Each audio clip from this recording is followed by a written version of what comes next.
It's important to change the filters in your air purifier on schedule. And with the Intellipure Compact, it's super easy. Just start by making sure the unit is unplugged and removing the front cover. It's attached with these cool magnets, so it comes right off. Next, just lift this tab with your finger to remove the pre-filter. This filter cleans a lot of gross and stinky stuff out of the air, and you should replace it every 6 months. Now take a Phillips head screwdriver and remove these 2 screws, so we can slide the DFS unit out with ease. This filter should be replaced every 12 months. The new unit goes in just as easily. Be sure to put those 2 screws back in place. After that, we install our new pre-filter. Just listen to all those smell-busting beads in there. And finally, we put the front cover back on.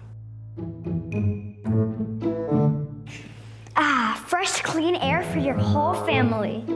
It's so easy, even a grown-up could do it. Breathe easy with Intellipure.